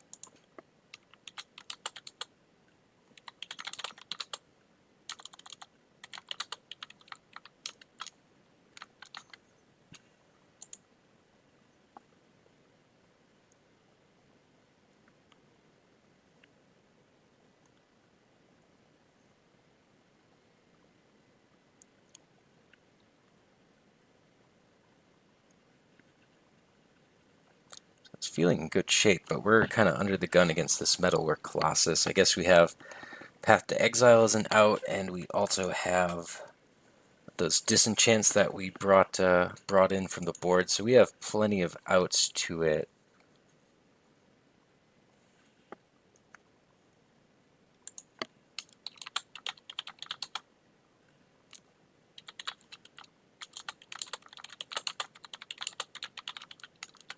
Apparently this was a MTG Goldfish. I don't watch a lot of their videos. I go to the website quite a bit because it's a good place to like look at prices and so forth, but I don't watch a lot of their content.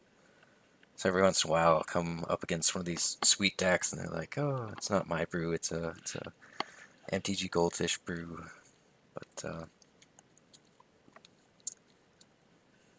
yeah, if this is a deck that you'd like to see in the future, it looks kind of cheap, so I can maybe put it together. Okay, so I can Unburial Rites an Elesh Norn or an Iona.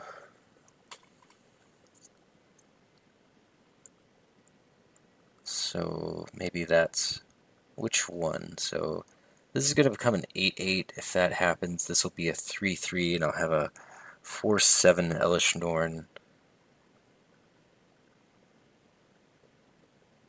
So I guess this would lock out red spells. Is that good? Guess I want to get Iona into play since that'll lock out red spells, and then so I'll name red, and then next turn I can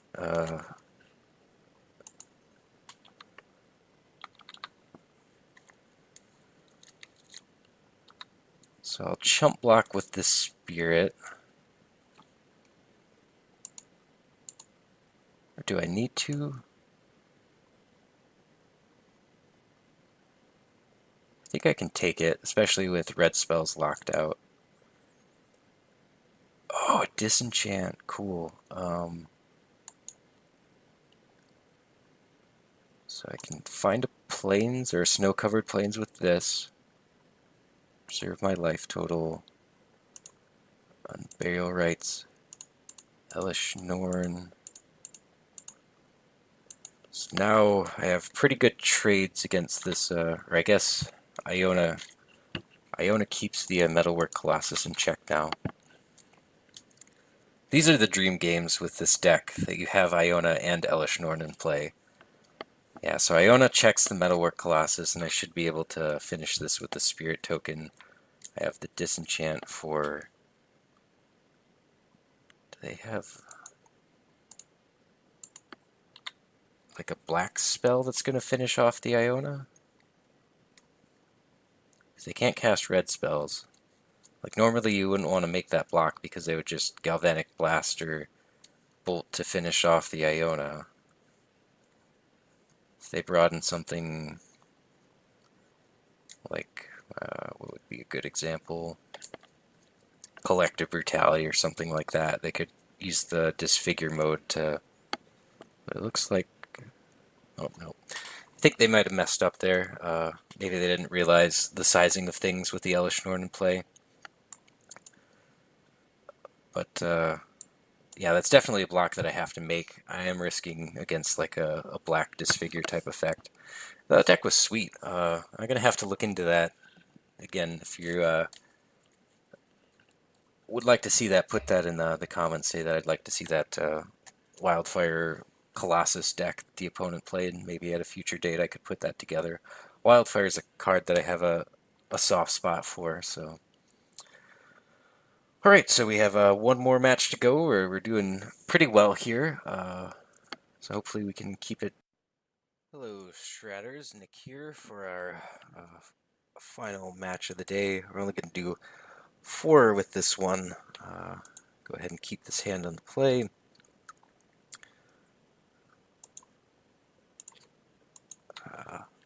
Yeah, I mean, a lot of times I try to do like 5 matches for you, but this one I had to do quite a bit of kind of off-camera testing and tuning, and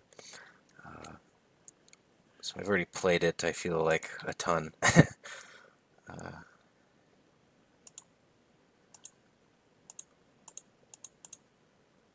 So let's chart a course here. And I think I like binning the Lingering Soul since I don't have white mana. This will allow me next turn to perhaps flashback Lingering Souls and use like a Fatal Push. This is like a Saya, which probably, yep. Well, in that case, I guess I will cast a Fatal Push and then follow that up with an Inquisition.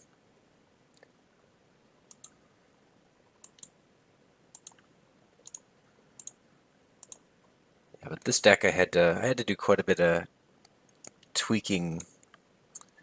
Okay, so paths I don't really care about a ton, and Arbiter could be annoying. Flicker Wisp, I mean, it doesn't match up very well against Lingering Souls, so I guess I'll take the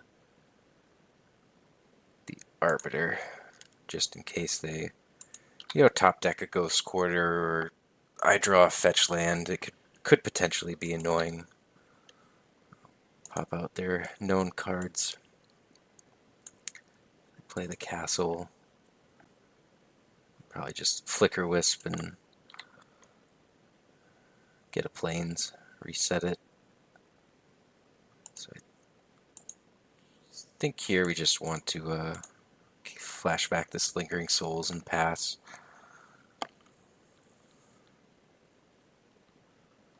So Lingering Souls does a really good job against Flicker Wisp. Wonder if they'll crack the canopy right away. They do, so they're presumably a little bit short on action. Wonder if Horizon Canopy's price has gone down since, is this another Flicker Wisp maybe? Take out a Spirit? Even Mind Sensor. Okay, do they... Oh, now they're gonna Path.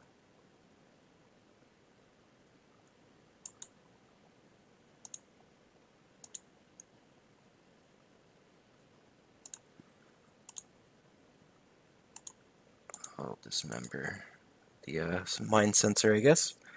So then I can get a land out of the path deal. So one more path that we know about. I wonder if they'll... See, I might have, in response to the Dismember on the Mind Sensor, path the other token. It's kind of hard to go down to your last path to Exile if you're kind of not 100% sure what the deck is doing. You might not want to do that, but with a Flicker Wisp on the table, oh, come on. Well, they just scooped the match, so I tell you what, I'm gonna hop back in the queue here, and I guess I will give you a fifth one since this fourth one didn't really deliver. So stay tuned for one more match. Hello, Stratters. Okay, so I was able to get another match, so keep this one. Been on the play quite a bit in this video series. Have I been on the play on every... I haven't kept track of it, but it's felt like I've been on the play quite a bit. Usually, there's a mental note when I'm recording whether I'm on the play or not, because I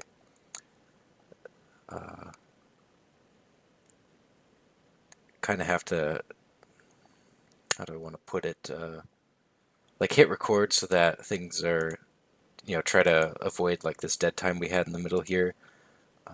Typically I find when the opponent is on the play, then I can kind of wait back till I have priority to start recording usually. Oh wow, Restore Balance deck.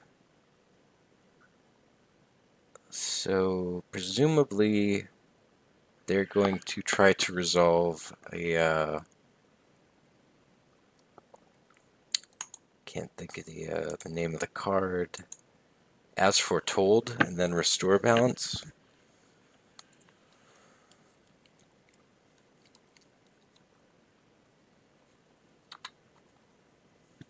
So we're gonna have to make things happen because we don't have counter magic to protect us against that. We only have discard spells.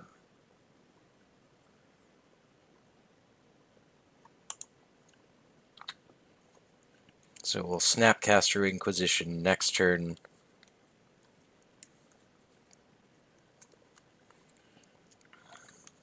Oh no, are they going to do it already? Oh, they're probably just going to suspend that Gargadon. So they played Island, they played a Serum Visions, they played a Tarn, so they have a Greater Gargadon, which they'll probably suspend this turn. So they put a card on top, so that could potentially be As Foretold.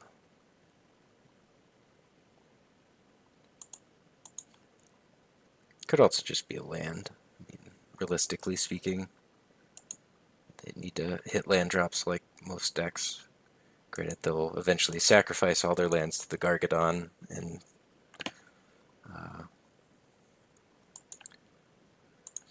wreck me, but right. So we'll do that. We'll Snapcaster, take probably the other Restore Balance out of their hand, just in case they do top deck the As Foretold.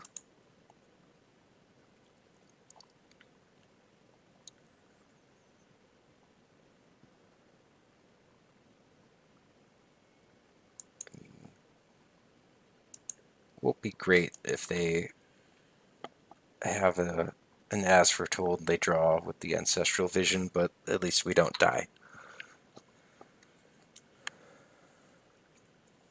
Sure, so they did exile Spirit Guide for an As Foretold, so and they cast Ancestral Vision, hit their land drop, so things are looking pretty good for them.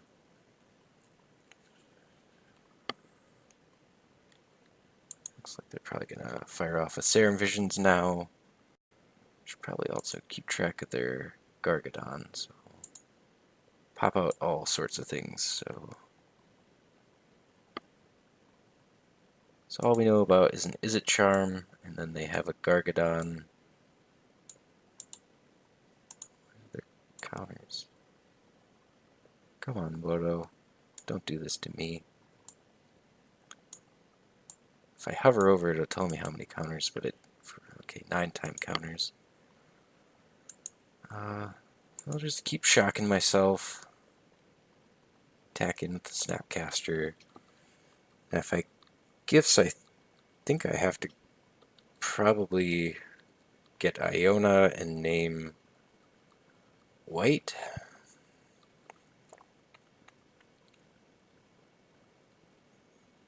Should I have main phased the Gifts? So I know, yeah, they probably should have. They have an Izzet Charm. That might have been a mistake. We shall see.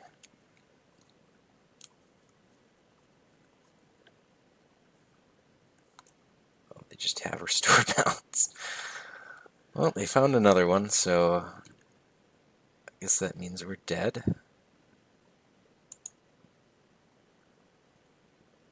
Can we realistically beat this? They're gonna go to Gargadon. We can Gifts. What are we really gonna Gifts for?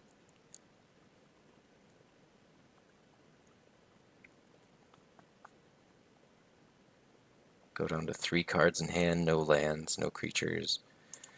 I'm just gonna say that they got this one. I mean, all that happens is eventually we'll get beat with a Gargadon. Okay, so we want, I think, these Disenchant effects. Dismember doesn't seem great, neither does Fatal Push. I think we also want the extra discard spells. What's not so good here? I don't think Norn really does anything. I think these 3 are where we want to be as far as that's concerned. And then maybe we go down a Charticourse. Do we even want Path to Exiles? We might want it in case they have to make some sort of all-in Gargadon play, which occasionally happens, but I don't know if it's probably kind of a corner case, that maybe Path's not the card we want, we just want Charticourse so we can find our relevant interaction. And it looks like this version isn't the Cascade spell version. Sometimes there's a hybrid where they'll have cards that the Cascade spells, so they cascade into it as well. But once we saw the cantrips and the Is It charms and so forth, I don't think that's something that they can have. Okay, so they're mulliganing, which I think this deck kind of expects to mulligan a little bit. We'll be able to Thoughtseize them, fetch a Hallowed Fountain, and probably chart a course, or maybe we'll Collective Brutality them, kind of depending. Oh, Jace's defeat. Interesting. I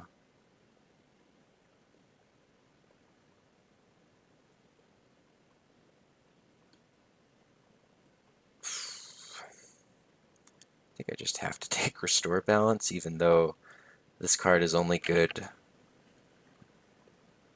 when they have As Foretold, but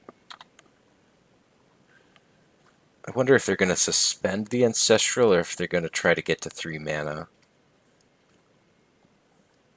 The answer is suspend.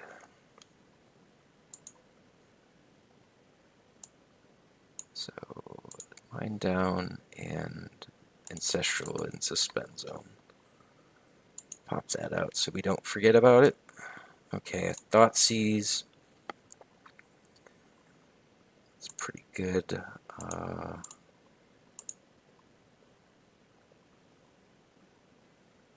So take the As Foretold. So we'll save this Fragmentize in case they top deck an As Foretold, I suppose.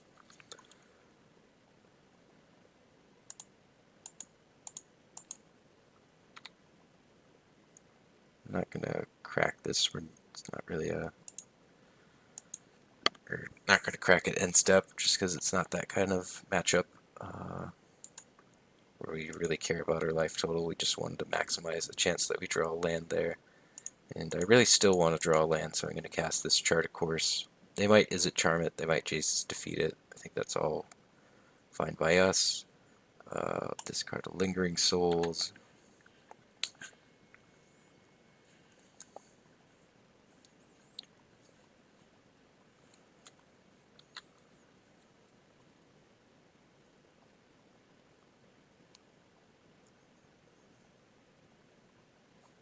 Okay, Liliana the Veil.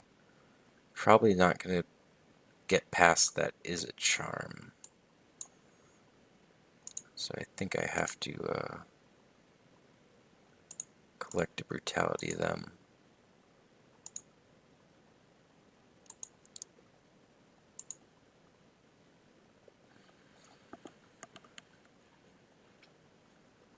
So this might make them use the Is It Charm on the Collective Brutality, so then at least next turn I can get the Liliana into play. And since I have 2 gifts, yeah, I don't really think I care about the Jace's Defeat.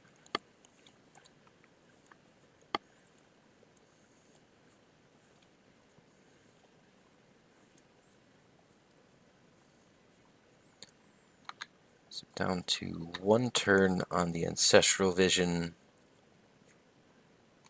They suspend a Gargadon.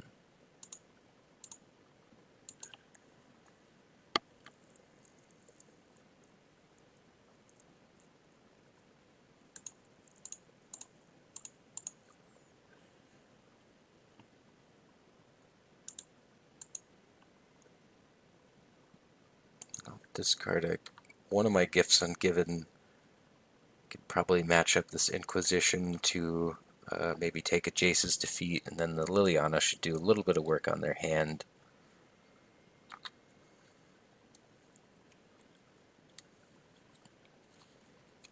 And I stand a better chance against a resolved Restore Balance, you know, if they just go As Foretold, cast Restore Balance. Liliana the Veil gives me a little bit of a chance in that sort of matchup. Okay, so they suspend another Ancestral Vision.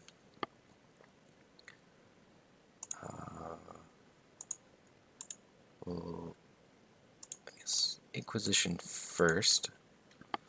So,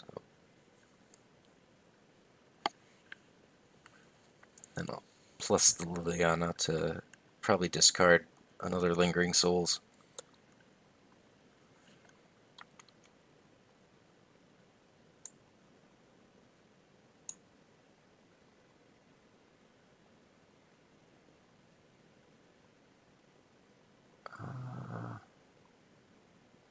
Take Remand since that's really good against Flashback.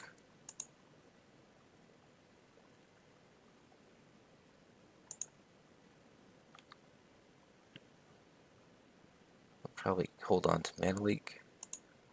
So Jace's Defeat and Mana Leak in hand. I'll try to flashback a Souls.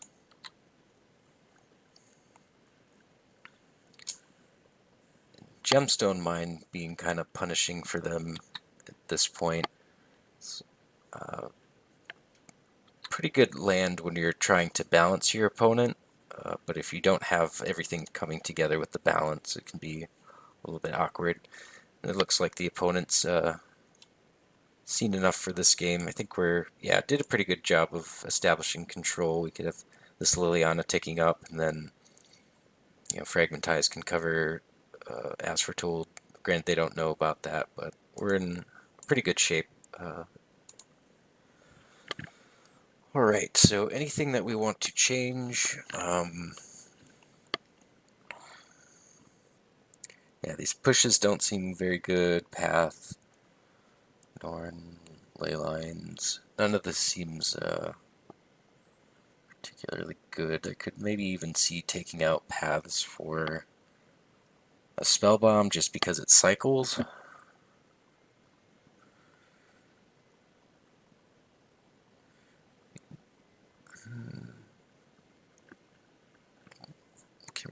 I guess Path does have the nice ability of like pathing a Lingering Souls token or a Snapcaster Mage in case we're really desperate to get a land, which is mulligan.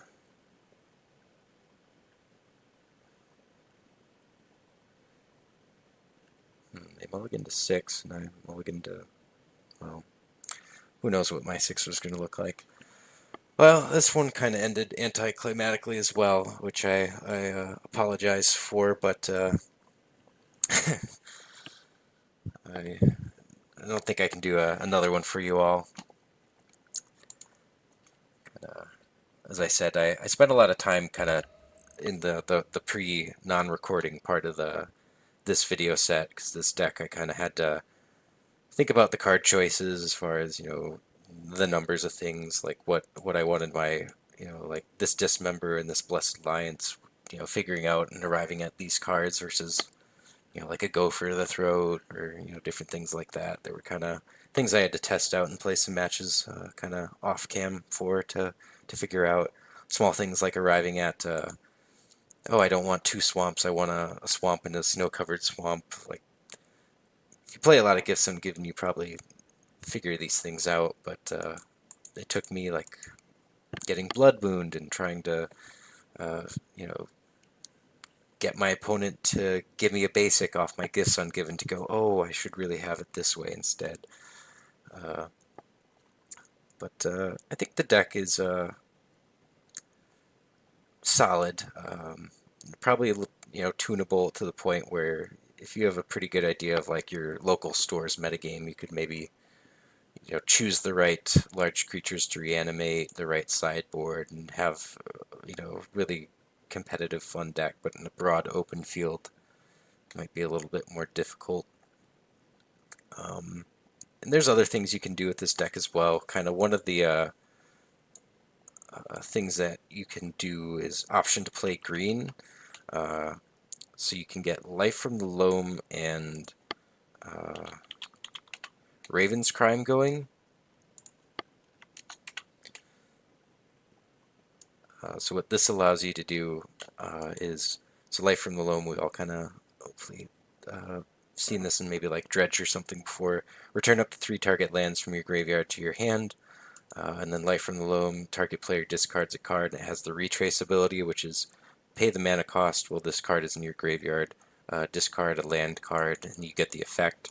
So this kind of forms like a Mind Twist, and that's really nice against slow combo decks and more control decks, so you can resolve Gifts Ungiven, get Raven's Crime, Life from the Loam, and just a couple lands.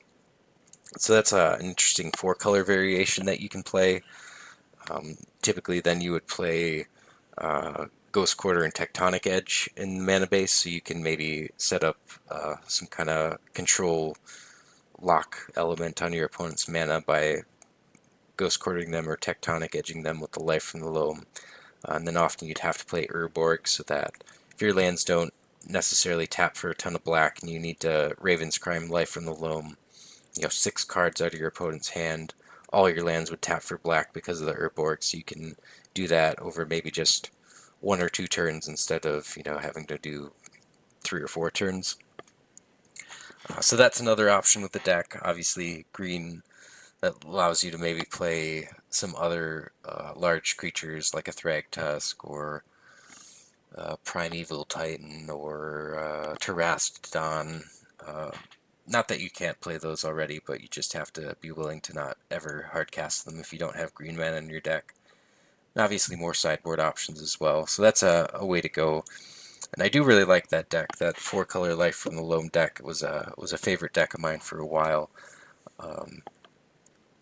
But I think this version you get to play enough interaction, your mana's very consistent, that I kind of like not having to do that.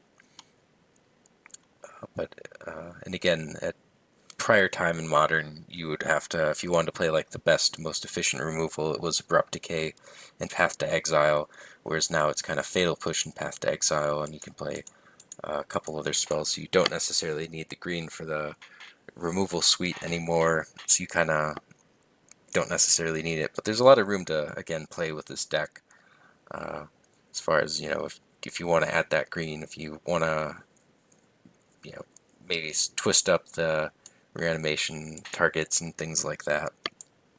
But I had a ton of fun kind of preparing this deck and playing these matches for you all. Let's see, kind of closing things. So as far as like what decks to play anymore, I'm kind of running against it. You've seen sort of the gambit of decks that I have. Granted, I kind of been cleaning out what ones, or sometimes I move them over to freeform just so it's not a lot of clutter. But you've seen most of what I had to offer. If there's any deck that you'd like to revisit, put that in the comments for me. Say, oh, I'd like to see Bant Humans again, or I really like Black-White Tokens, or whatever it is. Let me know what you'd like to see revisited. There are a couple other decks. I guess I haven't played Bant Spirits before for you all. Open that up quickly. So maybe if this is one you'd like to see, could let me know that. It's kind of pretty similar to the Humans deck, except I would say this one interacts a little bit better on the stack, since you have Mausoleum Wanderer and Spell Queller, as well as kind of cards that can interact on the stack with removal spells with Kira and Rattle Chains. Whereas Humans is a little bit better at interacting on the board, since you have Reflector Mage and like I played that Death Touch creature, or there's a lot of protection creatures you can play in Humans. So that's one that I haven't played for you yet. I also have this Jund Scapeshift deck, which is pretty sweet. I don't think it's very good, which is part of the reason why I haven't played it. But the idea here is that Dark Petition is a very powerful card. So it's basically a demonic tutor, and if you have spell mastery, you get kind of a dark ritual effect out of it, which is a really powerful card. I mean, this sees play sometimes in Legacy Storm or Vintage Storm, but as far as like ritual effects, especially in Black and Modern, we don't have those. So you kind of need to turn on your spell mastery. How do you go about doing that? So my kind of thought on that is, will you play ramp instead of rituals to fulfill your spell mastery, and then you can tutor up Scape Shift if you have the mana, and then if you have a Twilight Mire, you can even float that black mana into green mana and cast Escape Shift. So this is a deck I haven't played. Part of it's it's a little awkward, like you can't play Secure Tribe Elders because you need to have instants and sorceries as your ramp spells, so that you can cast your Dark Petitions with Spell Mastery, and Fatal Push is a little bit worse because you don't really play a ton of fetch lands and you don't have the Secure Tribe Elders, so Fatal Push is more like it is in Standard, where it's just the Revolt Clause doesn't come up very much. But it's a pretty sweet deck, so this is one I could maybe dust off and play for you if you wanted. Like a blue-white control deck here, but this is just something I've been toying around with since the legendary rule came onto the Planeswalkers. Maybe you could just play like Gideon of the Trials, Gideon Allies, Zendikar, Secure the Oasis, or the Win Condition in this deck. So those are the ones that I have lined up. Or if you have any decks that you'd like to see, maybe just having seen what I have to offer, the cards in my collection, so you could maybe refer a deck to me. Or if it's like a really cheap to build deck, I can always try to put those together. Also have a lot of Pauper decks. I've only played the Paw Blade once, so if you'd like to see any other Pauper decks, let me know. Yeah, at this point it's getting down to the bottom of the barrel of the new stuff that I can show you, so I'd like to know what you'd like to see as far as repeats. I think I've rambled on long enough about a lot of different topics, so I'll thank you for watching again, and hope to see you in my next video, and read some of your comments below. Thanks for watching, Stratters.